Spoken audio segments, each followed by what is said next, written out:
Backlash was slightly above average. I don't think it was terrible. It wasn't the greatest thing ever either. I think it's like in the middle. It's like around average, above average. I could see it there. I dive into the first match because there was a lot of issues I had with the first match. It wasn't the match itself that, I, well, some of the the United States Championship match with Jacob Fatu, Drew McIntyre, Damian Priest, and LA Knight. I've talked about this numerous times about how dumb it was and how we got here. But you know what? It's fine. Get these four guys onto the card. They're all great. They're all main eventers. Well, Jacob Fatu isn't a main eventer yet, but he will be very soon. So you know what? Fine. Let's just see what they do with it. And I think the way they started the match off, they started it off really good with both of the rivals in the match going at each other.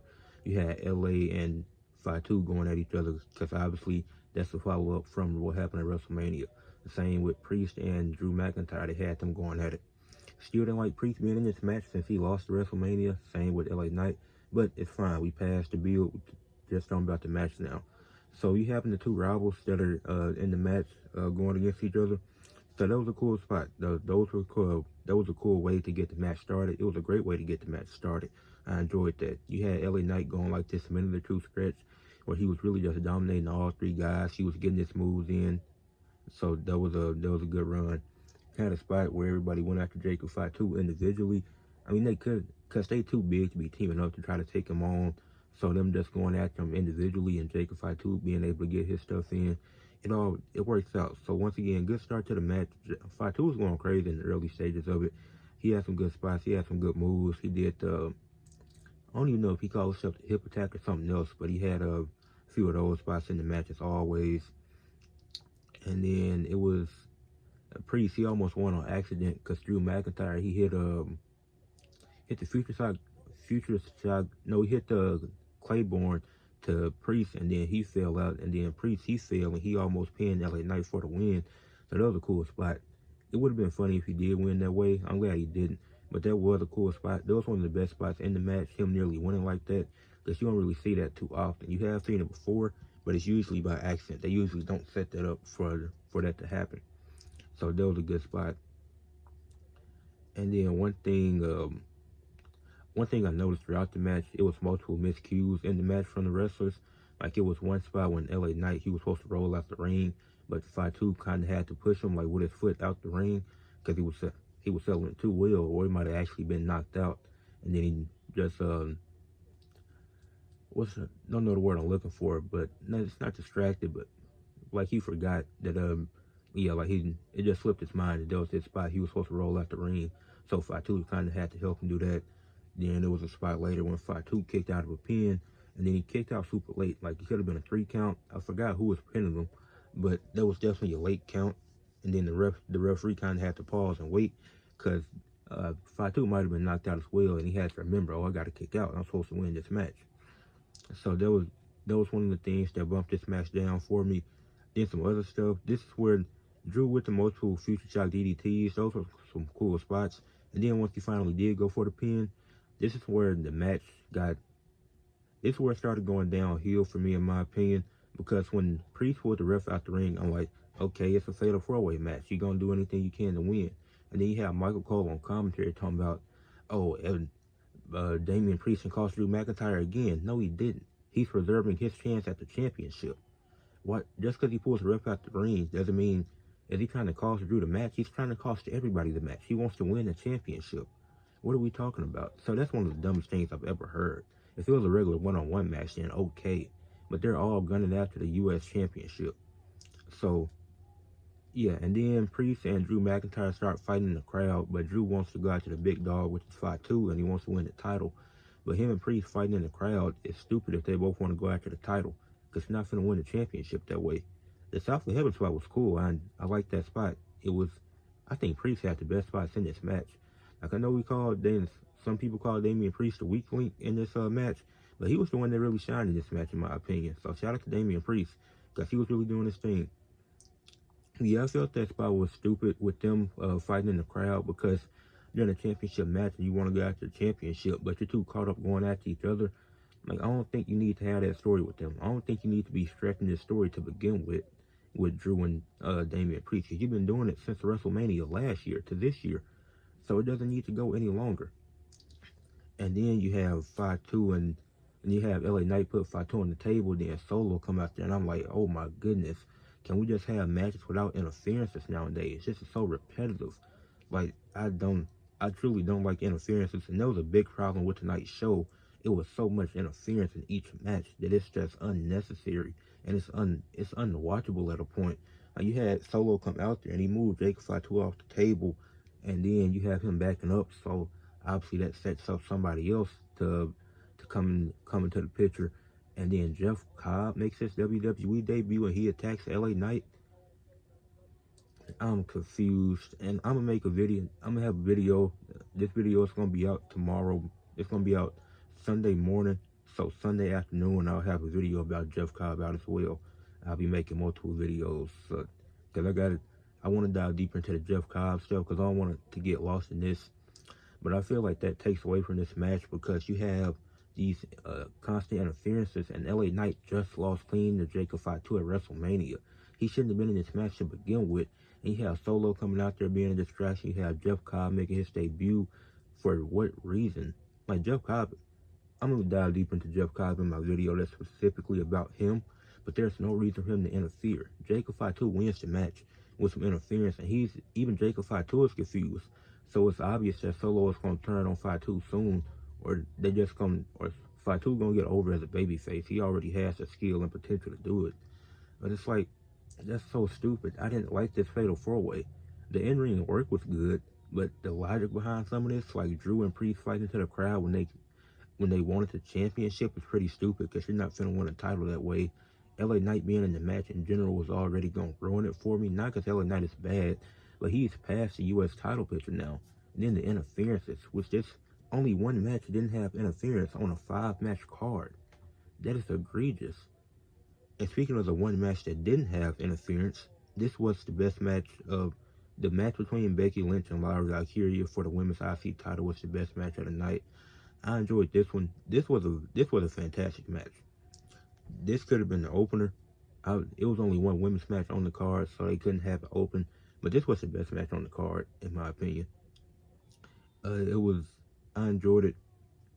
You had, trying to see, the submission hold that Lyra had Becky in was pretty impressive. I don't even know what that is, but you could tell that Becky, when she was struggling to get out of that. And then Lyra hitting the sit-up powerbomb, that was a cool spot in the match.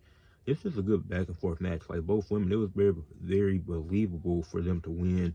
Yeah, Lyra doing a moonsault, but Becky was able to get the knees up to reverse the move. I'm trying to see what other spots happened. You had multiple manhandle slam spots. I think one of them Lyra reversed, and it was the same. They did a callback to NXT when she went for the manhandle slam and she reversed it, going into a pin. Becky was able to kick out this time, since she can learn more, since she know more about her going into this match. And Lyra hitting the suplex and the moonsault and Becky kicking out. I didn't expect that. I thought she had the match won there. And it was multiple finishes kicked out of in this match. Like, it wasn't super. I mean, no, it was definitely a few used. You didn't have to use as many finishes as you did in this match. I know you want to make, like, you can make this a great match without having to use a whole bunch of finishers, like the manhandle slam and the Nightwing multiple times. You can really just use it once, because seeing it be used 2 or 3 times, it gets to a point where it's just unnecessary. Then Lyra ended up retaining the championship, and the ending was kind of wonky. Like, that roll up, I was really confused on how that happened, because I've seen it, but the ending just seemed kind of wonky. And then Becky Lynch attacked Lyra after the match, so we know that the feud isn't over, which I'm not mad at, but you could have had, I don't know how I feel about it now that they're extending the story. At least that's what I would assume, because if Becky just attacks her and she leaves, that'd be kind of stupid. So I'm just assuming they're going to extend the story. They definitely got to talk about that on Raw this week. So we're going to see what that leads to. Hopefully this helps the women mid-card division get some more shine. But yeah, the ending was just kind of wonky. I really didn't get it. I mean, Lyra won is not the problem. It's just the way that it ended with the roll-up pin. And it looks like she barely had her leg hooked. Looks like Becky Lynch could have easily kicked out of that. So yeah. The next match, I didn't get as many notes for this match, which was Dirty Dominic Mysterio versus Penta for the IC title. And Penta shouldn't have been in this match to begin with, but that's not even why the match is bad in my opinion. Like the match, it's a solid match. Like I don't think it's great. I don't think it's a bad match. I think it's just solid. Like Dominic and Penta, they have okay chemistry. It's not the best. Like they had the Fatal 4-Way at WrestleMania, and Penta lost. He didn't take the pin. Then he lost the match on Raw due to interference from multiple other people. Then he loses the match on Backlash due to interference once again. So you're not going to have, and I don't think Penta should win, but if you're just going to have the same finish, what's the point of doing it at a pay-per-view if you did it on a regularly scheduled programming?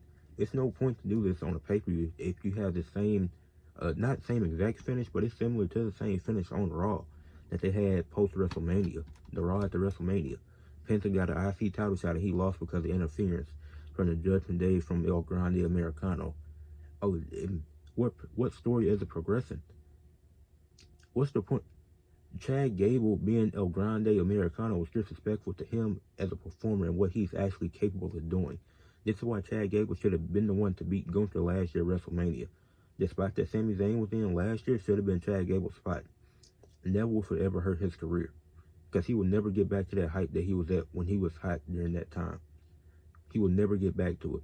And that's unfortunate to say because I like Chad Gable, but I just don't see that as a realistic possibility. And Dominic hitting the Oblivion, hitting Leo's move, cool touch to the match. Great spot. I like that. The Canadian, the Mexican destroyer on the apron, which you all know is a Canadian destroyer, that Penta hit, it always looks pretty good, but on the apron, I think it made the moves look more brutal. So that was a good spot as well. Then you had Carlito, Finn, and JD come out there, and they almost, Finn tried his best to cost Dominic the match with Stalin to get a chair, which is too early to split. I mean, nah, because SummerSlam is coming up in August, so you got 3 months of build, but I think you got to build it at least for 1 more month before you have Finn finally turn on Dominic. Like, he stalled for the chair spot, so then you're thinking, well, maybe Penta has a chance, which I don't think he should have won, but you have a Grande Americano come out there. Like, you don't have to protect wrestlers like this. Like, Penta is already established. He's a known name around the wrestling world. He has wins on Raw. He can take a pin. He's already took a pin to Dominic once with interference, so have him take one to Dominic clean. Like, I know Dominic is a heel, and a lot of his wins come pretty cheap, but you could have had Dominic get at least one clean win while he's champion, because you don't know how many times he's going to defend it.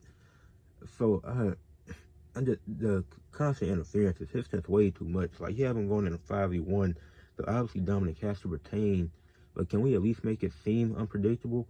Like, in the Becky and Lyra match, I had a feeling like, oh, this could go either way. Even though I knew Jacob Fatu was going to retain in that match, there was moments throughout the match where it made me think like, oh, it might be over there, but it's not. I didn't get that in this match. And I don't think it was that great of a match. I think it was just solid. And this is where I started to get sleepy during the show because of this match. This match was kind of putting me to sleep. I was dozing off. I was trying to stay awake during this match. So yeah, and then the match that nearly put me to sleep for real, Pat McAfee and Gunther. This match should not have been as close as it was. There's no reason for this to be 50-50 booked. There's no reason for Michael Cole to interfere. You said that you're not biased? Michael Cole, you've been biased for the last 5 years, probably longer. That's just what I can think of at this moment.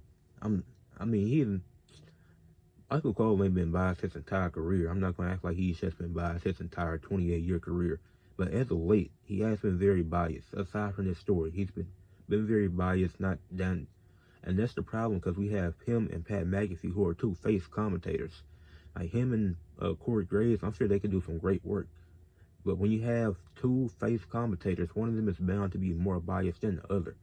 And then unfortunately, it just has to be Michael Cole. And I don't even think that's his fault. I think it's because they pair him with the wrong person. He needs to be paired with a heel commentator. We need balance. That's the problem.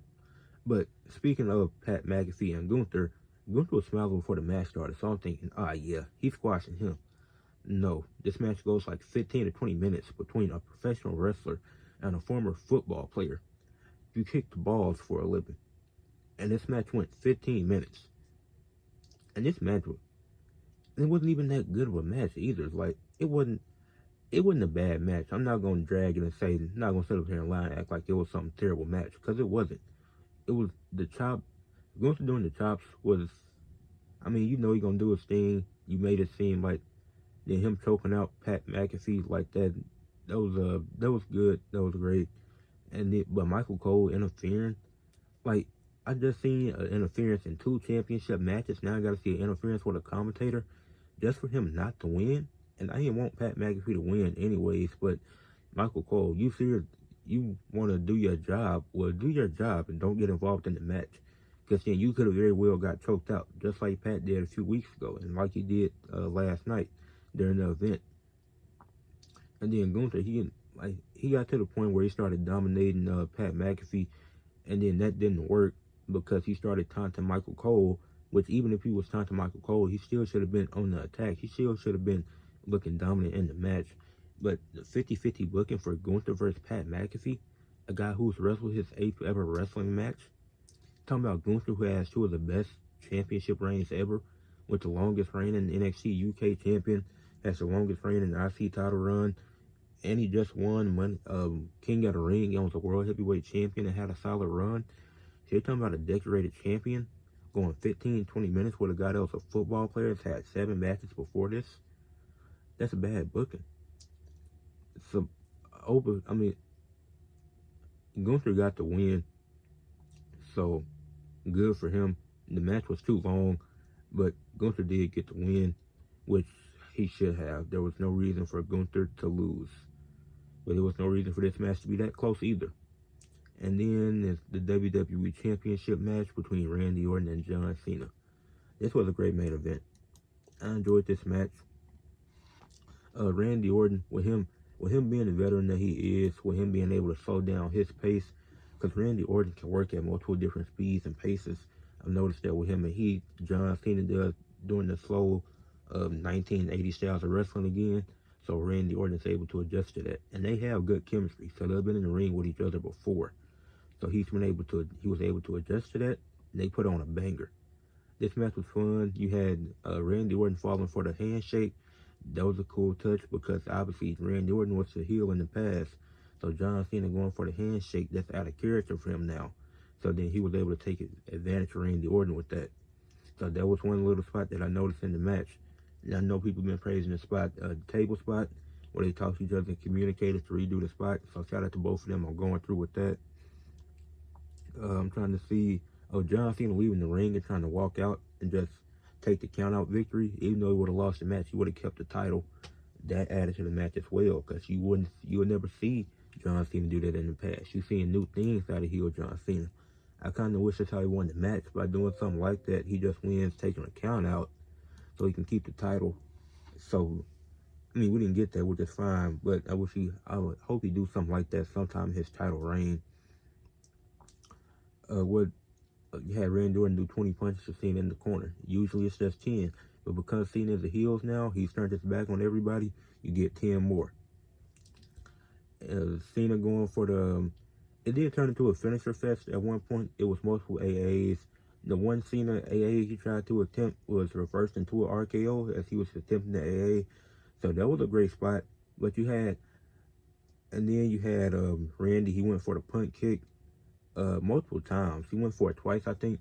The first time Cena moved, the second time R-Truth came into there, which is very telling because I think they're going to do something with John Cena and R-Truth now. But this match was really good. Randy Orton delivered 5 RKOs to officials, one of them being Nick Aldis, one of them being JB Noble. I don't know the other 3 he gave them to. Multiple ref bumps, as I mentioned. And R-Truth even ate an RKO for John Cena. And that led to John Cena hitting a low blow and hitting Randy with the belt to retain the championship. So a few things to cover in this. Were the finishers overused? Yes, but did it make the match bad? No. I think it added to the match because of the way they set it up, because of the way they did it. So for this match, it is acceptable. Sometimes it does get egregious. So hopefully they don't overuse it in these matches, because they did it with Cody Rhodes as well. This match was better than the Cody match, not to compare, but that's going to be Cena's whole thing. A lot of these matches will be compared to each other for Cena's run, because it's his last run. So hopefully it's not, hopefully the ending is a bit different, other than like I hit a low blow and I hit you with the belt so I win. Maybe you take a disqualification. Maybe you take a count out just to keep your belt, because it might be a loss in the record books, but you still keep your belt at the end of the day. I like to see him do some different stuff, or he got his arms on the rope, or he done pulled the tights. Like, I think he's gonna do stuff like that as well to get wins. So I'm not, but it wasn't nothing bad to take away from this match. And then the R-Truth thing I like, because R-Truth was still acting delusional and oblivious to John Cena being this bad guy. And it's like, no, I'm still supporting John Cena. Even if everybody else turns on him, I'm going to still support him. And then in the press conference, he tried to talk to John, got AA through the table. So I could see, like, Saturday night's main event coming up, I could see that being a match. I don't know if John Cena plans on wrestling every pay-per-view this year, or every pay-per-view and every Saturday night's main event, because I know they have a few. I know they got one coming up, but you can have that be a Saturday night's main event match if you want that to be his last ever time, bro. I don't know if he's ever wrestled at Saturday night's main event, but if he hasn't, that could be, or if he has, that could be his last time doing that. So I think, and even though it's kind of a goofy match, I think it fits well for R-Truth's character, and then maybe it could lead into R-Truth becoming more serious. Maybe you could do something like that. I think you could spin this a few different ways. Randy Orton, I know people said there was some moves that he used that you usually want to match with, but this is John Cena's last year. We got to be realistic. John Cena isn't losing now. It did feel kind of early for the match, but they did a great job making you think, ooh, Randy Orton might have a chance in this match. And this is the only match I think that fit and made sense for interference to happen. Like Pat McAfee, like the commentator versus wrestler thing. Okay, a commentator interfered. No, just have it straight up. Have him get destroyed. Make Michael Cole cry. That's what I wanted to see. Dirty Dominic, like the Judgment Day, they get involved, and El Grande Americano get involved. Like, no, we just saw the same story on Raw. Like, this is a Raw match on a pay-per-view. And then the Jeff Cobb stuff, like I said, I'm going to talk about that in a later video that I make. And Becky and Lyra was the only match that didn't have interference, which I feel like was the best match of the show. I'll give Backlash a 6 out of 10. It was above average. It wasn't nothing special, but it wasn't nothing bad either. I know people are going to try to call it atrocious and pinpoint certain things. I pinpointed what I wanted to pinpoint and how I felt about it. It was a few things could have went better. A few more decisions could have been made, because this card, honestly, like, I expected it to be mid, but then that's what I got. Like, I got a 6 out of 10 in my opinion. But there's a few things, they changed a few things. This card could have been an 8 out of 10 if I'm being honest. It could have been I think WWE, in my opinion, they could have made it a 10 out of 10, but not a 10 out of 10, but an 8 out of 10. But they didn't do that for me with some of the unnecessary interferences.